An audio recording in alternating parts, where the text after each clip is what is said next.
ဒါဘူတန်ဝီကြီးကျုပ်နဲ့ဒါသူနဲ့ဓာတ်ပုံတွဲရိုက်ထားတဲ့ဒါဗဒတ်ပုံတစ်ပုံကိုဒါဘူတန်ဝီကြီးကျုပ်က social media ပေါ်မှာတင်တယ်ဘူတန်ဝီကြီးကျုပ်ကမင်းအောင်နိုင်နဲ့တွဲရိုက်ခဲ့တဲ့ပုံကိုအခြားခေါင်းဆောင်တွေပါပေါ့နော်အခြားခေါင်းဆောင်တွေနီးသူမင်းအောင်နိုင်နဲ့တွဲရိုက်ခဲ့တဲ့ပုံမှာထည့်ပြီးတော့ပေါ်ပြခဲ့တယ်ဘာမဆိုလှုပ်ရဲတယ်လို့ကြုံရခဲ့တဲ့အာဂူတို့ကောင်မဲအောင်လိုက်ဟာခုံအောက်မှာလဲဝင်ပုံးရဲတယ်ဆိုလို့ဖြစ်နေပြီဟယ်လိုကျွန်တော်ရဲ့ချစ်မိတ်ဆွေငယ်တကယ်ကြီးများလို့ပဲမင်္ဂလာပါခင်ဗျကျွန်တော်ရဲ့ YouTube channel ကနေပြန်လဲကြိုဆိုလိုက်ပါတယ်ဒီနေ့နောက်ဆက်ရမယ့်သတင်းတွေကတော့လာရှိုးမြို့ကိုစစ်ကောင်စီလက်ထက်ပြန်ရောက်သွားမလားဆိုတဲ့ကိုထက်မြက်ပြောပြထားတဲ့ဗီဒီယိုလေးတွေကိုလည်းကျွန်တော်တို့နောက်ဆက်ရမှာပဲဖြစ်ပါတယ်ဆိုတော့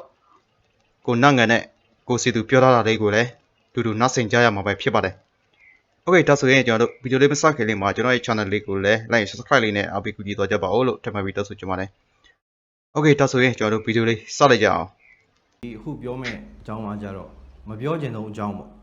အဲ့ဒါတော့အားလုံးသိသလိုပဲပေါ့နော်သတင်းဌာနတွေကလည်းတက်လာပြီအဲ့တော့ဒါလာရှိုးမြို့ကိုစစ်ကောင်စီထံပြန်ပြီးတော့လွှဲပေးရမယ်ဆိုတဲ့အကြောင်းပေါ့နော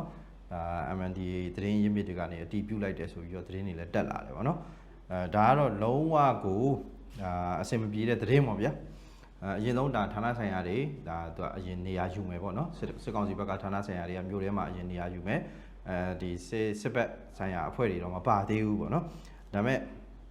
ပြန်ပေးရမယ်ဆိုတာကတော့လုံးဝတေချာသလောက်ဖြစ်သွားပြီပေါ့နော်မြို့ပေါ်ရက်ကွက်တွေကနေစုပ်ပေးရမယ်ပြီးရင်ဒါမြို့ပတ်လည်နေရာတွေမှာတော့ဒါ MNDAA တပ်ဖွဲ့တွေကပြန်ပြီးတော့နေရာယူထားမယ်ပေါ့နော်ထိန်းချုပ်ထားမယ်မြို့ရဲ့ဝင်ထွက်တွေလှုပ်ရှားမှုတွေစစ်ရေးလှုပ်ရှားမှုတွေဒါတွေကအစပေါ့နော်စစ်ကောင်စီရဲ့လှုပ်ရှားမှုတွေကအစဒါ MNDAA ကထိန်းချုပ်ထားမယ်ဆိုပြီးတော့လည်းဖော်ပြထားတယ်ပေါ့နော်MNDAA ထိန်းချုပ်ထားမယ့်နေရာတွေကတော့ဒါမြို့နဲ့ကပ်ရက်ပေါ့နော်ခမရ900ခွန်ခလာရ68နဲ့ဒါအရှိမြောက်တိုင်းစစ်ဌာနချုပ်ရမခပေါ့နော်အဲ့ဒါကိုအနီးကပ်ချင်းချောက်နိုင်တဲ့ဒါစင်တောင်လာရှိုးနံပါတ်2မြို့ဆောင်လမ်းပြီးရင်လာရှိုးတီဘောမဟန်လမ်းလာရှိုးသိန်းနီလမ်းအမှတ်7ရက်ကွက် AD တရားအထိပေါ့နော်မြို့ပတ်လေကိုဝိုင်းရန်ထိန်းချုပ်ထားမယ်ဆိုပြီးတော့လည်းသိရတယ်ပေါ့နော်ပြောရမယ်ဆိုရင်ဒါမြို့ကိုပြန်ရသွားတဲ့စစ်ကောင်စီအနေနဲ့ဒါထင်တိုင်းကျဲလို့တော့မရဘူးဒါပေမဲ့ခုနလိုပေါ့အဲ့လိုဖြစ်လာတဲ့အခြေအနေကဒါတော်လန်ရေးအပေါ်မှာကျွန်တော်ရိုက်ခတ်မှုတွေအများကြီးရှိရဗျပထမဆုံးတော့ဒါစိတ်တက်ပေါ့နော်စိတ်တက်ပိုင်းဆိုင်ရာဆိုရင်ဒါဒီလာရှိုးဆိုတဲ့ဟာကဒီမြို့တော်လန်ရေးမှာပေါ့နော်မြို့တွေတိုင်းစစ်ဌာနချုပ်တွေကိုသိမ်းနိုင်တဲ့အဆင့်ထိအောင်မြင်ခဲ့တဲ့ဒါအောင်မြင်မှုကြီးပေါ့ဗျာအဲ့အောင်မြင်မှုကြီးပေါ်မှာကျွန်တော်တော်လန်ပြည်သူတွေရောတော်လန်တပ်ဖွဲ့တွေအားလုံးရောတကယ်ကိုဝမ်းသာအားရနဲ့ကြိုးဆိုကြတယ်အောင်ဝဲခံကြတယ်ပေါ့နော်တကယ်ကိုကြီးမားတဲ့အောင်မြင်မှုတစ်ခုဖြစ်တယ်ပထမဆုံးအောင်မြင်မှုလည်းဖြစ်တယ်ပေါ့နော်အဲ့တော့အဲ့လိုဟာကြီးကိုအခုလိုပြန်ပေးလိုက်ရပြီဆိုတဲ့အချိန်မှာဒါအနည်းဆုံးတော့ကျွန်တော်တို့တော်လိုင်းအင်အားစုတွေတော်လိုင်းပြည်သူတွေစိတ်ဓာတ်တွေကြတာပဲကျွန်တော်ကိုယ်တိုင်လည်းစိတ်ဓာတ်ကြတယ်ပေါ့နော်ဘာလို့ဆိုတော့ဒီလိုမျိုးဒါတိုင်းစစ်ဌာနချုပ်ရှိပါတယ်ဆိုတော့ဒါမြို့ကြီးပေါ့နော်မြို့ကြီးပြင်တိုင်းစစ်ဌာနချုပ်ကြီးဒီလိုနေရာမျိုးတွေကိုဒါတိုက်ခိုက်ဖို့တိမ့်ပိုက်ဖို့ပေါ့နော်ပြီးရင်ဒါထိမ့်သိမ်းထားနိုင်မှုအတွက်ကအများကြီးကျွန်တော်ရင်းနှီးခဲ့ကြရတာပေါ့နော်ဒါတော်လိုင်းတပ်ဖွဲ့တွေဆိုလဲဒီတိုက်ပွဲတွေမှာဝင်ပြီးပါဝင်တိုက်ခိုက်ခဲ့တဲ့တော်လိုင်းတပ်ဖွဲ့တွေဆိုလဲအများကြီးပဲသွေးမြေကြခဲ့ရတာရှိတယ်ချွေးမြေကြခဲ့ရတာရှိတယ်ပြီးတော့ဒေသခံပြည်သူတွေဆိုရင်လဲဒါအိုးဝင်တိုက်တာအဆောက်အုံတွေဒါဥစ္စာပစ္စည်းတွေဆုံးရှုံးခုနလိုရှောင်ပြေးရတဲ့အနေအထားမျိုးတွေဖြစ်သွားရရှိတယ်အဲကြောင့်အဲ့လိုဟာကြီးအဲ့လိုမျိုးကြီးရင်းနှီးပြီးမှရခဲ့တဲ့အောင်မြင်မှုကအခုတော့ခုနလိုပေါ့နော်တဲတဲရေသွန်းတို့ဖြစ်သွားပြီလားဆိုတဲ့အတွေးနဲ့အားလုံးကတော့စိတ်သက်ထိကြိုက်ကြတယ်ကြဆင်းညတယ်ပေါ့နော်တစ်ဆက်တည်းမှာပဲဒါစစ်ကောင်စီဘက်ကကြတော့ဒီဟာအပေါ်မှာပြန်ရလိုက်ပါတယ်ဆိုတဲ့အပေါ်မှာသူတို့တွေဂုံစားကြလိမ့်မယ်သူတို့ရဲ့စိတ်သက်တွေကစပြန်မြင့်သွားတာမျိုးတွေရှိလာနိုင်တယ်ပေါ့နော်ဒီဥစ္စာကိုလည်းသူတို့ကောင်းကောင်းကြီးပြန်သုံးချမှာပဲစိတ်သက်စစ်စင်ရင်းအနေနဲ့သူတို့ကောင်းကောင်းသုံးချမယ်ဘာလို့ဆိုတော့ဒီလိုမျိုးမြို့ကိုပေါ့နော်အတားကြီးပြန်ပြီးရယူနိုင်အောင်လုပ်နိုင်တယ်ဆိုတဲ့ပုံစံမျိုးနဲ့သူတို့တွေဂုံစားကြလိမ့်မယ်ဒီဘက်တော်လိုင်းတပ်ဖွဲ့တွေကိုစိတ်သက်မကြအောင်နီးမျိုးစုံနဲ့ဒါစိတ်သက်စစ်စင်ရေးတွေလုပ်လိမ့်မယ်ပေါ့နော်အဲကြတော့ဒါဒီကာလတစ်လျှောက်ဒီမြောက်လိုင်းစစ်တပ်ဘက်ကစိတ်သက်ကြဆင်းနေတဲ့စစ်သားတွေအားလုံးကိုလည်းဒါကမူဒီတစ်ခုဖြစ်သွားစေတယ်ပေါ့နော်စိတ်သက်မြင့်တင်တဲ့စိတ်သက်စစ်စင်ရေးတစ်ခုဖြစ်သွားစေနိုင်တယ်အဓိကတော့ကျွန်တော်ပထမဆုံးကြုံရမှာတော့အဲ့ဒါပဲကျွန်တော်ကိုယ်တိုင်လည်းဒီသတင်းကိုမပြောချင်ဘူးကျွန်တော်လည်းမကြိုက်ဘူးဒါပေမဲ့ပြည်သူတွေလည်းလက်မခံချင်လည်းလက်ခံရတဲ့အနေအထားကျွန်တော်လည်းမပြောချင်ပဲပြောရတဲ့အနေအထားတစ်ခုဖြစ်သွားတယ်ပေါ့နော်နောက်တစ်ခုကနေမြေပေါ့ဗျာနေမြေအနေနဲ့ကြည့်မယ်ဆိုရင်ဒါကအဓိကနေရာတစ်ခုဖြစ်တယ်ဒါကြောင့်မလို့လဲဒီလိုအဓိကနေရာမျိုးမှာဒီရမခလိုတိုင်းစစ်ဌာနချုပ်ကိုလာပြီးတော့တည်ထားတဲ့နေရာပေါ့နော်ဒါကြောင့်တည်ထားတာဖြစ်တယ်အဲ့လိုဖြစ်တဲ့အနေအထားမှာဒါရပြီးသွားပြီဆိုတဲ့အချိန်မှာသူတို့ပြန်ယူသွားနိုင်တယ်ပေါ့ဗျာအခုကနီးမျိုးစုံနဲ့လှုပ်ပြီးတော့ပြန်ယူသွားနိုင်တော့နေမြေအနေနဲ့ဆိုရင်လည်းကျွန်တော်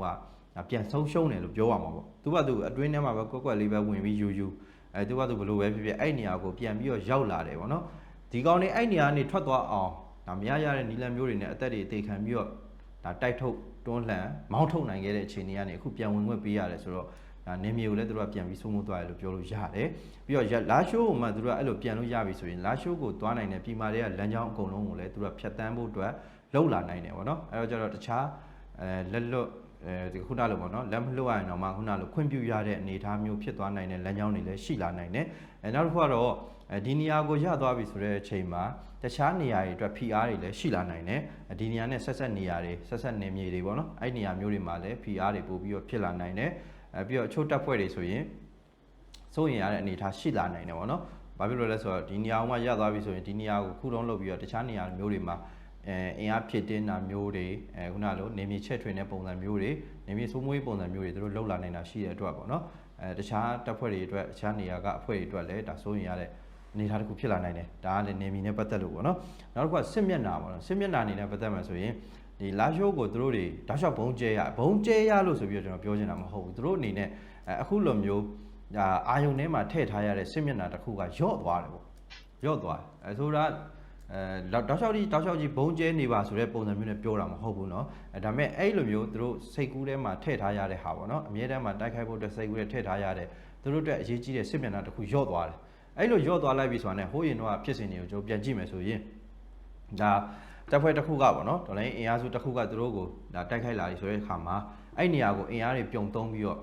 ့ဂျန်တဲ့နေရာတွေမှာဒါခုနလို NCA လက်မှတ်ထိုးဖို့ကြိုးစားတာတွေအပြစ်ခတ်ရစဲဆွေးနွေးတာမျိုးတွေလို့လုပ်တတ်တယ်အဲ့လိုလုပ်နေတဲ့အချိန်မှာပဲခုနလိုတိုက်ခိုက်တဲ့အဖွဲ့ကိုသူတို့ဖိပြီးတော့တိုက်နိုင်တယ်ပေါ့နော်တိုက်လို့ရတယ်ပေါ့နော်အဲ့တော့ကျတော့သူတို့အနေနဲ့ဒါစစ်မျက်နှာတစ်ခုရော့ပါသွားပြီဆိုတဲ့အချိန်မှာအခြားစစ်မျက်နှာတွေကိုပို့ပြီးတော့အာရုံစိုက်ဖို့အခွင့်အရေးရသွားနိုင်တယ်ဒါကလည်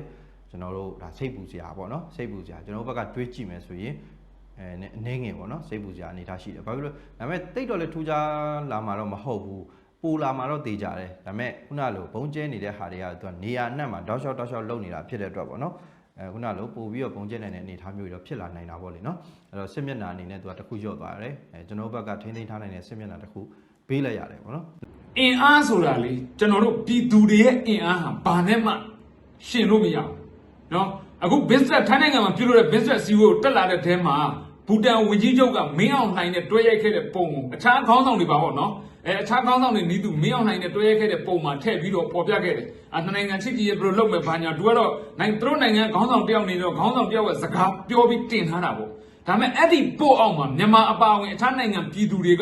ကနော်ဒီလူတက်သမားအကြမ်းဖက်သမားနဲ့လက်ဆွဲနှုတ်ဆက်တဲ့လုပ်ရဟာအင်မတန်ရှက်ဖို့ကောင်းတယ်ဆိုပြီးတော့မျိုးစုံပြောပြီးတော့ဝိုင်းမှန်လိုက်ကြတာအခုဆိုရင်ဘူတန်ဝန်ကြီးချုပ်ကအဲ့ဒီပုတ်ကိုဖြုတ်ချလိုက်ကြတဲ့အဆင့်တိဖြစ်သွားတယ်ကောင်းလိုက်တယ်ဒါပဲနော်ဒါရေးနိုင်ရေးဘလောက်ထက်ထက်ကလောင်ရေးကိုမှီလို့မရဘူးဆိုတော့ဒါကိုပြောတာကောင်းလိုက်တဲ့တဲ့လက်ရှိကျွန်တော်တို့နိုင်ငံသားတွေရဲ့နော်အင်အားပဲဗျနော်အဲ့တည်လေးကိုကျွန်တော်အရင်ဖတ်ပြပါမယ်โอเคဘူတန်ဝန်ကြီးချုပ် train တုတ်ကျေဟာအာနာတိတ်စစ်ခေါင်းဆောင်မင်းအောင်လှိုင်တဲ့တွစ်ဆုံမှုကိုသူ့ရဲ့လူမှုကွန်ရက်မှာဖော်ပြခဲ့ရဝေဖန်ပြစ်တင်မှုတွေနဲ့တွေ့ကြုံခဲ့ရပြီးအဲ့ဒီဖော်ပြမှု post ကိုပြန်လည်ဖယ်ရှားသွားပါတယ်ထိုင်းနိုင်ငံဘန်ကောက်မြို့မှာ business ထိပ်သီးညီလာခံတက်ရောက်ရင်အာနာတိတ်စစ်ခေါင်းဆောင်နဲ့တွေ့ဆုံခဲ့တဲ့ဘူတန်ဝန်ကြီးချုပ်ဟာသူ့ရဲ့ Facebook စာမျက်နှာမှာနိုင်ငံတော်စီမံအုပ်ချုပ်ရေးကောင်စီဥက္ကဋ္ဌဗိုလ်ချုပ်မှုကြီးမင်းအောင်လှိုင်နဲ့တွေ့ဆုံခဲ့မှုပေါ်ဝမ်းမြောက်မိကြောင်းဧပြီ 4 ရက်မှာဖော်ပြခဲ့ပါတယ်အဲ့ဒီဖော်ပြမှုကိုမြန်မာပြည်သူများကတညီတညွတ်တည်းပြစ်တင်ရှုံချပြီးစစ်ခေါင်းဆောင်ဟာမြန်မာပြည်သူတွေရဲ့ခေါင်းဆောင်မဟုတ်ပဲရာဇဝတ်သားလူတက်ကောင်ဖြစ်ကြောင်းရှက်စရာကောင်းကြောင်းဘူတန်ဝန်ကြီးချုပ်ရဲ့ဖော်ပြမှုအောက်မှာမှတ်ချက်ပေါင်းထောင်ချီရေးသားတုံ့ပြန်ခဲ့ကြပါတယ်အဲ့ဒီနောက်မှာတော့ဘူတန်ဝန်ကြီးချုပ်ကစစ်ခေါင်းဆောင်မင်းအောင်လှိုင်နဲ့အတူရှင်တွဲရိုက်ထားတဲ့ဓာတ်ပုံနဲ့ဖော်ပြမှုကိုသူ့ရဲ့ Facebook စာမျက်နှာကနေပြန်လည်ဖြုတ်ချဖယ်ရှားသွားခဲ့ပါတယ်မြန်မာနိုင်ငံအိန္ဒိယအင်အားကြီးနိုင်ငံအိန္ဒိယဝန်ကြီးချုပ်နာယန်ဒရာမိုဒီကမနေ့ကစစ်ကောင်းဆောင်မင်းအောင်လှိုင်နဲ့တွေ့ဆုံမှုမှာဗိုလ်ချုပ်မှုကြီးစီနီယာဂျန်နရယ်ယာဒူးကိုတုံးနှုံဖော်ပြခဲ့ပါတယ်မင်းအောင်လှိုင်ကသူ့ကိုယ်သူပေးရထားတဲ့နိုင်ငံတော်စီမံအုပ်ချုပ်ရေးကောင်စီဥက္ကဋ္ဌဝန်ကြီးချုပ်ယာဒီတမရစတဲ့ယာဒူးတွေကိုအတိအမှတ်ပြုတ်ထက်တွင်းတုံးနှုံချင်းမရှိခဲ့တာကိုလည်းတွေ့ရှိရပါတယ်နော်ဒါကတော့ပြည်သူတွေရဲ့အောင်မြင်မှုအင်အားပဲဗျဟုတ်တယ်အဲ့ဒီအားဟာဘာနဲ့မှရှင်းလို့မရဘူးဆိုအဲ့ဒါနော်လက်ရှိထိုင်းနိုင်ငံမှာကျင်းပတဲ့ထိပ်သီးညီလာခံကိုထိုင်းအစိုးရကနေမြန်မာဒီအာဏာသိမ်းခေါင်းဆောင်ကျန်းဖက်လူတက်သမားကိုဖိတ်ခေါ်ခဲ့တယ်အဲ့ဒီပုံမှာသူတို့နိုင်ငံသားတွေအပေါင်းရှုံချခဲ့တယ်ဒီနေ့အဲ့ဒီကိစ္စနဲ့ပတ်သက်လို့ထိုင်းမှာဆန္ဒပြပွင့်ကိုလုံးဝမပေးထားဘူးဆန္ဒပြမဲ့လူတွေကိုလည်းဖမ်းဆီးတယ်နော် ပြီးတဲ့အချိန်မှာအခုဆန္ဒပြခွင့်တင်ပြီးတော့ပြတဲ့လူတွေကိုလည်းဒီနေ့အားလုံးတိမှာပြဿနာတွေဖြစ်ကြတယ်အဲ့တော့ဒါကဘလို့ဖြစ်ဖြစ်ကျွန်တော်တို့ဒီကိုရောက်နေတဲ့နိုင်ငံသားတွေအနေနဲ့ကဒီမကျင်တဲ့ချက်ကိုပေါ်ပြခွင့်မရဘူးဆိုတဲ့ဒီအနေထားကတော့ဒါဘယ်သူမှညင်းလို့မရဘူးနော်ဒီရင်ထဲမှာရှိတဲ့ခံစားချက်တွေအထူးသဖြင့်လူတက်ဓမ္မအကျမ်းဖက်ဓမ္မကိုလက်မခံဘူးထုံချခြင်းနဲ့စံကန့်ကွက်ခြင်းနဲ့ဒါပေမဲ့လုံးဝမရှိဘူးဆိုတဲ့အရာကထိုင်းရောက်နေတဲ့လူတွေအားလုံးတွေ့ကြုံနေရတဲ့အရာဟုတ်တယ်အဲ့တော့ကျွန်တော်တို့ကမြေပြင်မှာဆန္ဒပြလို့မရဘူးကန့်ကွက်လို့မရဘူးဆိုပေမဲ့ကျွန်တော်တို့ကလောင်ရေးနဲ့နော်လက်ရှိဒီနေ့ခေတ်က social media ခေတ်ဖြစ်တဲ့အတွက် social media ပေါ်ကနေကျွန်တော်တို့တွေကကန့်ကွက်လို့ရတယ်ဖြုတ်ချလို့ရတယ်ဆိုတာကိုဒီဘူတန်ဝင်ကြီးကျုပ်တဲ့တွေ့ကြုံခဲ့ရတဲ့အရာကကျွန်တော်တို့အတွက်တင်ကန်းစာအဲ့တော့အခြားတော့အခုဒါအိန္ဒိယဝင်ကြီးကျုပ်မိုဒီလည်းဘလို့ပဲဖြစ်ဖြစ်စစ်ကောင်းဆောင်ကိုလက်စွဲနှုတ်ဆက်ခဲ့တာပဲနော်လူတက်ဓမ္မဝေယံဒီမကြခင်ဝေယံပြည့်ဖြစ်မဲ့ဝေယံပြေကောင်နော်တိုင်းပြည်ရဲ့အကျမ်းဖက်ဓမ္မတစ်ယောက်ဖြစ်ရက်တည်နေတဲ့ဒီလိုစစ်ကောင်းဆောင်မျိုးကိုဘာအကြောင်းနဲ့မှကျွန်တော်တို့ကပေါင်းတင်းကြเสียအကြောင်းမရှိဘူးဒါဟာမြန်မာပြည်သူအများစုတဲ့ဆန္ဒဒီစကားတွေမှားလားမှန်လားဆိုတာလူတိုင်းသိတယ်မြန်မာနိုင်ငံလူဦးရေတန်း40ကျော်50နီးပါးရှိတယ်အဲ့ဒီထဲမှာစစ်ကောင်းဆောင်ထောက်ခံတဲ့လူတီနော်10တန်းမရှိဘူးခံကုန်ရှိတတန်းပဲစစ်တပ်အားလုံးတော်မှာစစ်တပ်ထဲမှာရှိတဲ့စစ်သားတွေအားလုံးတော်မှာမင်းအောင်နိုင်ကိုလက်ခံလားမင်းအောင်နိုင်ကိုခေါင်းဆောင်ဖြစ်အတိမတ်ပြုလားလို့တွားမေးကြည့်ပါရင်ထဲကဆန္ဒအတိုင်းထုတ်ဖော်ခွင့်ရမယ်ဆိုရင်မင်းအောင်နိုင်ကိုမြန်မာပြည်မှာမွေးထားတဲ့ခွေးရစထောက်ခံမှာမဟုတ်ဘူးနော်ရှင်းရှင်းလေးပဲဘာဖြစ်လို့လဲနော်တိုင်းပြည်စီအရင်တိုင်းပြည်တပြည်ဆိုတာတာယာဝပြောနော်အေးချမ်းမှအဲ့မှာနေတဲ့တကဝါတွေအားလုံးအေးချမ်းနိုင်မှာအဲ့မှာမွေးထားတဲ့ခွေးရစကြက်ကစနွားအစဒီတိုင်းပြည်အေးချမ်းရင်သူတို့ဘဝလည်းအေးချမ်းခွင့်ရတယ်အခုမင်းအောင်နိုင်အာဏာယူပြီးတော့ဘုံကျဲတက်ဖြတ်တိုင်းပြည်လုံးကိုရရဆက်ဆက်လှုပ်တာဒီအိမ်မှာမွေးထားတဲ့ခွေးတောင်မှအကောင်းမနေရတဲ့ဘဝရောက်တာအဲ့ဒါနော်အဲ့တော့ခွေးတောင်မှလူစကားတက်လို့ရှိရင်မင်းအောင်နိုင်ကိုငါနဲ့ထတော့မဲ့အနေထားဖြစ်နေတဲ့မြန်မာပြည်နော်အဲ့ဒါရှင်းတာဘာမှမရှိတော့ဘူးအဲ့လိုအနေထားမှာဒီအခြားတိုင်းပြည်ခေါင်းဆောင်တွေအနေနဲ့နော်ကိုကျိုးစည်းဝါးတော့ကြည်ပြီးတော့ဒီဝေယံပြေးကောင်အကျမ်းဖက်ဓမ္မကိုလက်ဆွဲနှုတ်ဆက်တဲ့လုပ်ရဟာမြန်မာပြည်သူတွေကိုချနေတာလည်းအထူတူပဲဒါမှလုံးဝမလုပ်တဲ့ကိစ္စဒါကြောင့်မလို့ကျွန်တော်တို့ကလောက်ခွင့်မရှိဘူးလားရှိတဲ့နေရာကကျွန်တော်တို့လုပ်မယ်ဘာဖြစ်လို့လဲဒါဟာကျုပ်တို့တိုင်းပြည်ရဲ့အရေးဘယ်တိုင်းပြည်ရဲ့အချုပ်ချာအာဏာအတွက်ကိုမှကျွန်တော်ထိခိုက်တာမဟုတ်ဘူးဒါပေမဲ့ငါတို့တိုင်းပြည်အတွက်ငါတို့လက်မခံတဲ့အရာကိုတော့လက်ခံပေးပါလို့လာပြောခွင့်မရှိဘူးဘယ်သူမှလာပြောလာတဲ့စကားကိုလည်းနားထောင်စရာအကြောင်းမရှိဘူးချင်းချင်းလေးအခုကျွန်တော်တို့ဆိုရင်ဒီမာလာမယ်ဆိုတဲ့ကကျွန်တော်ပို့တင်ခဲ့တယ်အဲ့ဒီအတွက်ကျွန်တော်တို့တွေကအကုန်လုံးတတိပေးပြီးထိန်းချုပ်ခံထိထားတယ်လုံးဝလောက်ခွင့်မရှိဘူးထိုင်းမှာရှိတဲ့လူတွေအနေနဲ့အဲ့တော့အဲ့လိုအနေထားမှာကျွန်တော်တို့ဘာလောက်ကမလဲလုံးလုံးမရအောင်မဟုတ်ရတယ်ဒါပေမဲ့ကျွန်တော်တို့ကချိန်ရတယ်အခုဒီမင်းအောင်နိုင်ထိုင်းအောင်လာတယ်တွားပြီးတော့နောက်ဆုံးအသေးခံစော်လိုက်မလားကိုရတယ်ဒါပေမဲ့လို့ကျွန်တော်တို့အဲ့တစ်ခုတည်းနဲ့ကျွန်တော်တို့တိုင်းပြည်တော်လှန်ရေးမပြီးတော့ဘူးလေအဲ့ဒီပုံမှာကျွန်တော်တို့တွေအများကြီးကြည့်ရတယ်ချိန်ရတယ်နော်လူငယ်တွေအများကြီးရှိတယ်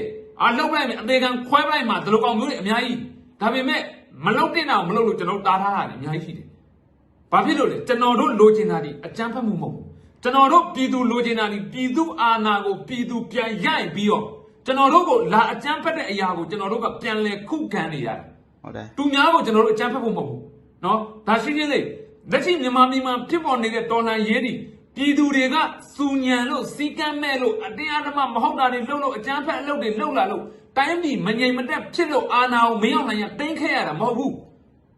အေးချမ်းနေတဲ့တိုင်းပြည်ဒီမိုကရေစီလမ်းကြောင်းပေါ်တက်လှမ်းနေတဲ့တိုင်းပြည်တစ်ခုကိုအာဏာယူတဲ့လူတစုကြောင့်ဟဲ့ဒီတိုင်းပြည်အခုလိုစစ်မြေပြင်ပေါ်ရောက်ခဲ့ရတာဒါကိုနိုင်ငံတကာလည်းကောင်းကောင်းသိတယ်ဒါပေမဲ့နိုင်ငံအများစုဒီကိုကျိုးစည်းပွားတော့ကြည့်ပြီးတော့သူများတိုင်းပြည်ဘာဖြစ်ဖြစ်နော်ညနေလက်ခဲပြလှုပ်ချင်တဲ့လှုပ်တဲ့လှုပ်ရက်ကိုလှုပ်လာကြတယ်အဲ့ဒီပေါ်မှာကျွန်တော်တို့ပြည်သူချင်းချင်းစည်းလုံးဖို့လိုတယ်ညီညွတ်ဖို့လိုတယ်ကျွန်တော်တို့ကဒီလမ်းကဝင်လို့မရရင်ငါမတတ်နိုင်ဘူးဆိုပြီးထိုင်နေစရာအကြောင်းမရှိဘူးနောက်ထပ်ဝင်လို့ရတဲ့လမ်းကနေကျွန်တော်ဝင်ဒီလမ်းကနေကျွန်တော်တို့တိုက်ထုတ်လို့မရရင်နောက်ထပ်တိုက်ထုတ်လို့ရတဲ့လမ်းကြောင်းကျွန်တော်တိုက်ထုတ်ကိုစီပြောပြသွားတဲ့သတင်းလေးကိုနောက်ဆင်ရတာပဲဖြစ်ပါတယ်โอเคဒါဆိုရင်ကျွန်တော်တို့ notebook ဆက်သွားရအောင်ကဲတေသူဟာအသက်ရှူရက်သွားပြီမယ်ရှင်သူကတော့အသက်ရှူချက်ပြီးကြံရစ်ခဲ့ရတဲ့ဝေဒနာတွေဟာရင်နဲ့အမျှခံစားနေရတဲ့ငလင်တန်နဲ့မြန်မာပြည်သူတွေအတွက်အကူအညီတွေရတဲ့ရအောင်ကဘာကိုအသိပေးမဲ့နိုင်ငံတကာသတင်းမီဒီယာတွေကမြန်မာနိုင်ငံနဲ့ဝင်ခွင့်ပေးဖို့အသီးသီးတောင်းဆိုနေတာကိုတဘဝဆန်အရှင်လက်လက်ပိတ်တာတက်ကြီးအဖြစ်အကြီးကျယ်ပုံဖော်နေတဲ့အာဂူဒိုကောင်မဲအောင်လိုင်းနဲ့အကြံဖတ်စစ်အုပ်စုတိုက်ကတော့ နိုင်ငံတကာသတင်းဌာနတွေကိုဝင်ခွင့်မပေးဘဲပိတ်ပင်ထားတဲ့အကြောင်းကိုလည်းပြည်သူတွေအားလုံးသိပြီးသားဖြစ်မှာပါ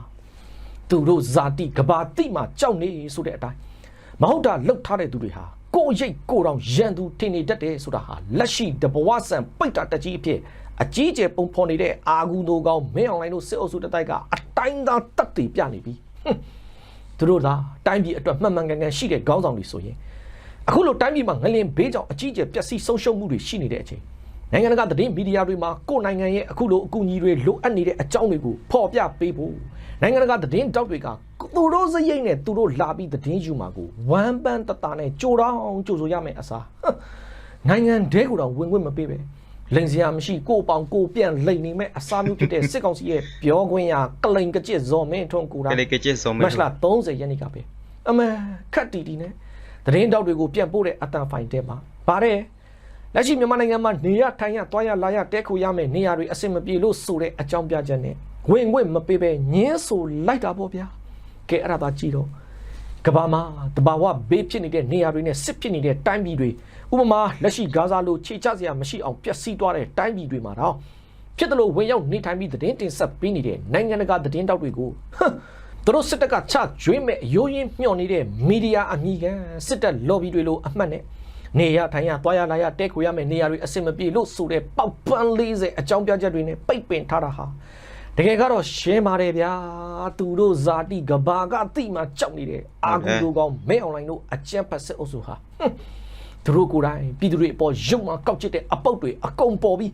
ကဘာကပါတိသွားမှသိမလောက်ကြောက်နေတဲ့အတွက်နိုင်ငံတကာသတင်းဌာနတွေကိုဝင်ခွင့်မပေးတာကရှင်းနေတာပေါ့လေအခုလက်ရှိမှာတော့သတင်းတွေမှာအားလုံးမြင်တွေ့နေရတဲ့အတိုင်းငလင်တန်းကြောင့်ပြည်သူတွေဘလောက်ပဲဒုက္ခရောက်လူတပ်ဖို့ပစ္စည်းအစုံရှိပြီးလူကယ်ဖို့ဘာမှမရှိတဲ့အာဂူတို့ကောင်မင်းအွန်လိုင်းတို့စစ်တပ်ဟာပြည်သူတွေကိုအင်းနဲ့အားနဲ့ကူညီရမယ်အစားတစ်ဖက်မှာပြည်သူတွေကိုလေကြောင်းတိုက်ခိုက်မှုတွေဆက်ပြီးလုပ်နေတဲ့အတွက်နောက်ဆုံးတော့သူတို့စစ်အုပ်စုကိုယ်တိုင်ဖိတ်ခေါ်ထားလို့မြန်မာနိုင်ငံတည်းရောက်နေတဲ့နိုင်ငံတကာအယ်ဂျဇီးယာသတင်းဌာနကသတင်းတောက်ကိုယ်တိုင်တော့မနေနိုင်တော့ပဲလက်ရှိစစ်ကောင်စီဟာမြန်မာပြည်သူတွေငလင်တန်းခန်းစားနေရတဲ့အချိန်မှာတော့တစ်ဖက်မှာလေကြောင်းတိုက်ခိုက်မှုတွေလုပ်နေတယ်ဆိုပြီးမြေပြင်ကအခြေအနေတွေကိုအတိုင်းသားဖော်ပြသွားတာဟာနိုင်ငံတကာမှာပါဟိုးလေးတကြောကြောကိုဖျက်သွားတော့တာပေါ့ဗျာကဲအဲ့ဒီအဂျဇီးယာသတင်းတောက်ကိုယ်တိုင်ပြောထားတဲ့အပိုင်းပြက်လေးကိုကျွန်တော်တို့တက်တည်ဖြစ်ပြန်ပြီးနားထောင်ကြည့်ကြရအောင်ဗျာ That Myanmar is a country at war.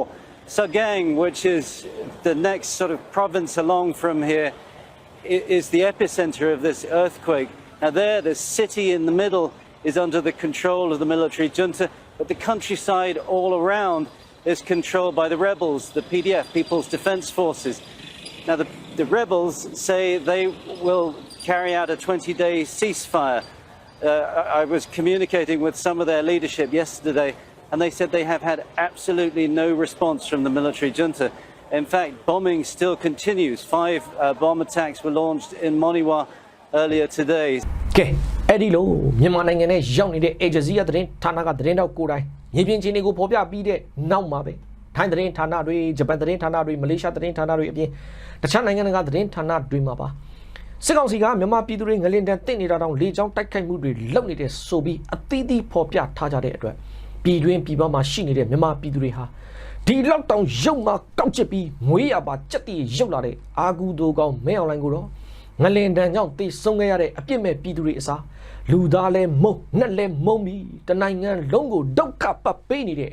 အဲ့ဒီအာဂူတို့ကောင်မဲအွန်လိုင်းကသေသွားရမှာဆိုပြီးတော့ကိုရင်နဲ့အသေးလေးကနေလှိုက်လိုက်လဲလဲတောင်းဆိုမိရင်ငရဲကြီးနိုင်လားဆိုပြီးတော့လဲပြည်သူတွေကမေးနေကြပြီပေါ့ဗျာကဲ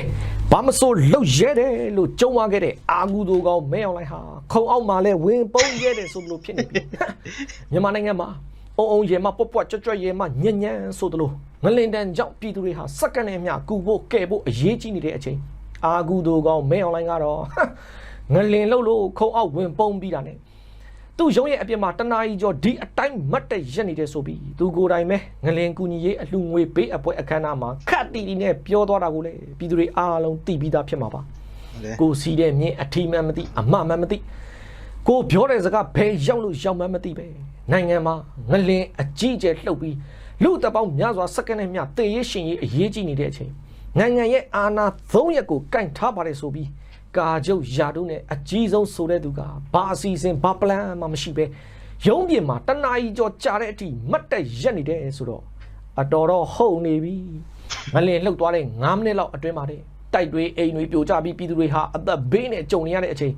သူကရုံးပြင်မှာတနာရီလောက်မတ်တက်ရက်နေတဲ့အကြောင်းကိုစစ်တပ်တက်ရဲ့အကြီးဆုံးကာချုပ်အဆင့်ရှိပါတယ်ဆိုတဲ့သူကလူလေကောင်းမှာသူ့ကိုယ်သူရှက်ရကောင်းမှမသိပဲအဟုတ်ကြီးမှတ်ပြီးပြောနေတာကိုကြည်တာနဲ့တဲ့ဒီလိုဘာအရေးချင်းမှမရှိဘလို့အစီအစဉ်မှမရှိဘာမှမလှုပ်တက်မကင်တက်တဲ့သူကိုထောက်ခံနေတဲ့သူတွေကပဲပြိုကျနေတဲ့အဲ့ဒီနေပြီးတော့ဝန်ထမ်းအင်ရအုပ်ပုံတွေကြားကနေထွက်လာပြီးတော့အဘအစဉ်ပြေးရလားအဘထရှူသေးရှူအောင်မလားဆိုပြီးတော့တောင်သူ့ကိုတဖန်နှာနှက်ပေးရမယ်ပုံစံပေါက်နေပြီဖြစ်ရလေချင်းအကျိုးငါပထမဒုတိယတတိယတစ်ကြိမ်နှစ်ကြိမ်သုံးကြိမ်ဆိုပြီးဘေးကနေပါစိုးပြရမလို့ဖြစ်နေတော့တာပေါ့ဗျာအဲ့ဒီမှာအာဂုတိုကောင်မင်းအွန်လိုင်းကိုယ်တိုင်အရှက်မရှိပြောပြနေတဲ့ရုပ်တံဖိုင်ကိုတော့ပြည်သူတွေအားလုံးလဲနားထောင်ပြီးသားဖြစ်မှာပါတကယ်ကိုအန်အောချင်းအပေါင်းဂရေ1000နဲ့ဘယ်ကစနားလေရမှမသိလို့အစားကနေပြန်ပြောပါလားအဘရဲ့ဆိုပြီးတော့တောင်းဆိုရမလို့ဖြစ်နေပြီအဲ့ဒီလိုအာဂုတိုကောင်မင်းအွန်လိုင်းရဲ့အရှက်မရှိပြောဆိုမှုဟာဘာကိုတက်သိပြနေတယ်လဲဆိုတော့တကယ်တိုင်းပြည်မှာအရေးအကြောင်းဖြစ်လာပြီဆိုသူတို့မှာပြည်သူကိုတတ်ဖို့တာပစ္စည်းအစုံရှိပြီးပြည်သူကိုကဲ့ဖို့ဘာမှမရှိတဲ့အခြေအနေတွေကိုအတိုင်းသားမြင်နေရတယ်လို့ကိုယ်တိုင်ကလည်းတနာရီကျော်ကြာတဲ့အထိဒီအတိုင်းမတက်ရက်နေတဲ့ပုံကိုကြည့်ချင်းအဖြစ်သူတို့မှာပြည်သူကိုကဲ့ဖို့နိုင်ငံတော်အဆင့်အနေနဲ့ဘာအစီအစဉ်ဘာပလန်မှမရှိတဲ့အတွက်တိုက်ပုံအပြက်စီးတွေကြားမှာမသေးသင့်မဲတေဆုံးကုန်ကြတဲ့ပြည်သူတွေအပြင်သူတို့စစ်တပ်ရုံးဆိုင်ရနေပြည်တော်ကဝန်တန်းပေါင်းများစွာပါသွားပြီကျွန်တော်တို့ရဲ့နေပြည်တော်စစ်တပ်သတင်းရင်းမြစ်ကိုယ်တိုင်လှမ်းပြောထားတာနဲ့တည်းလက်ရှိနေပြည်တော်ကစစ်ရုံးတွေဝင်ကြီးဌာနရုံးတွေအပါအဝင်တန်းရွှေသိန်းစိန်နဲ့မဲအွန်လိုင်းတို့ရဲ့နေအိမ်တွေအပြင်ဗိုလ်ချုပ်ကြီးတွေနေတဲ့6လုံးတန်းနေအိမ်နဲ့သမရအိမ်တော်ပါပြိုကျပျက်စီးထားတဲ့အကြောင်းတွေကိုဓာတ်ပုံတွေနဲ့တကွကျွန်တော်တို့စီလှမ်းပို့ထားတာပေါ့ဗျာတစ်ဖက်ကဝန်ထမ်းအိမ်ယာတွေဆိုရင်လေတိုက်တွေပြိုကျပျက်စီးထားတဲ့အတွက်အဲ့ဒီဝန်ထမ်းအိမ်ယာတွေမှာနေတဲ့သူတွေတောင်လမ်းဘေးတွေမှာအိတ်နေရတဲ့အကြောင်းတွေကိုလည်းကျွန်တော်တို့ကိုပြောပြထားပြီးတော့သူတို့ကိုစစ်ကောင်စီကိုယ်တိုင်ကဘာအကူအညီမှလာမပေးပဲဒီအတိုင်းပစ်ထားပါတယ်ဆိုပြီးတော့လေအဲ့ဒီဝန်ထမ်းတွေကိုယ်တိုင်ကျွန်တော်တို့ကိုလှမ်းပြောထားတာပေါ့ဗျာကဲအဲ့ဒီလိုတွေဖြစ်နေတဲ့အချိန်အာဂုတိုကောင်မဲအွန်လိုင်းလက်အောက်ကစစ်သားတွေရဲတွေဘယ်ရောက်နေသလဲလို့လူတွေကဝိုင်းမေးလာတော့စစ်သားတွေရဲတွေဟာတိုက်တွေအကြီးအကျယ်ပြိုကျနေတဲ့ဂျားမာများအင်းနဲ့အားနဲ့ရောက်နေသလားဆိုပြီးကြည်လိုက်တဲ့အချိန်မှာပဲဘယ်ဟုတ်မလဲဗျာလူတွေပိတ်မိနေတဲ့နေရာတွေမဟုတ်ပဲအုတ်ခဲဂျိုးလေးတွေပုံထားတဲ့နေရာတွေမှာစစ်သား10ယောက်လောက်ကဝိုင်းပြီးအုတ်ခဲတစ်လုံးချင်းစီကိုဖယ်ပြလို့ပြလူတွေပိတ်မိနေတဲ့တိုက်တာပြိုကျတာတွေကိုကယ်ဆယ်ရေးမလုပ်ပဲ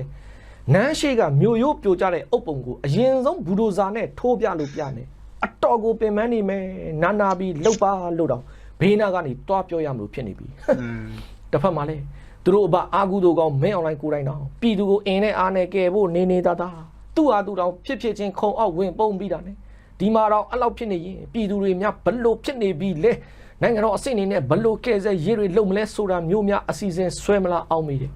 ရုံးပြင်ထွက်ပြီးတနာရီကျော်ကြာတဲ့အထိဒီအတိုင်းမတ်တက်ရက်နေတယ်လို့ရုပ်သံဖိုင်နဲ့တကွပြောသွားတာဖြစ်တဲ့အတွက်အဲ့ဒီရုပ်သံဖိုင်ကိုကြည့်လိုက်ရတဲ့ပြည်သူတွေကတော့အာဂုတိုကောင်မဲအွန်လိုင်းကိုအဘအနေနဲ့တနာရီကျော်မတ်တက်ရက်လိုက်ရတာတော်တော်ညောင်းနေမှာပေါ့အခေါင်းထဲမှာပဲအပီးတိုင်ဝင်နားနေပါလားဆိုပြီးတောင်းဆိုထားကြတာတွေရောအပြစ်မဲ့ပြည်သူတွေအစားအဘကိုယ်တိုင်ပဲရတဲ့နီလန်းကနေသိငိုင်းကုန်းကိုသွားပါတော့ဆိုပြီးတောင်းဆိုထားကြတာတွေရောနဲ့အပြစ်မဲ့ပြည်သူတွေအစားအာဂုတိုကောင်မဲအွန်လိုင်းကသေသွားရမှာဆိုပြီးတော့ဒါခါလေးသေသွားရမှာဒီကဘောင်းဆုံးပေးထားကြတာကိုလေကျွန်တော်တို့မြင်တွေ့နေရတာပေါ့ဗျာโอเคဒါတော့ကိုနော့ငယ်ပြောသွားခဲ့တဲ့မြန်မာပြည်မှာဖြစ်နေတဲ့ဖြစ်စဉ်လေးတွေကိုကျွန်တော်တို့နောက်ဆင်ရတာပဲဖြစ်ပါတယ်ကျွန်တော်ရဲ့ဗီဒီယိုလေးကတော့ဒီလောက်ပါပဲအစိုးရကြည့်ရှုအားပေးကြတဲ့တယောက်ချင်းစီကိုလည်းအထူးပဲကျေးဇူးတင်ပါတယ်လို့နောက်ထပ်ဗီဒီယိုမှာပြန်လဲဆုတူချစ်ပါလိမ့်တယ်ကျွန်တော်ရဲ့ channel လေးကိုလည်း like subscribe လေးမလုပ်ရသေးဘူးဆိုရင် subscribe လေးနဲ့အောက်ပြီးကူညီတော့ကြပါဦးလို့ထပ်မံပြီးတောင်းဆိုချင်ပါတယ်အားလုံးကိုကျေးဇူးတင်ပါတယ်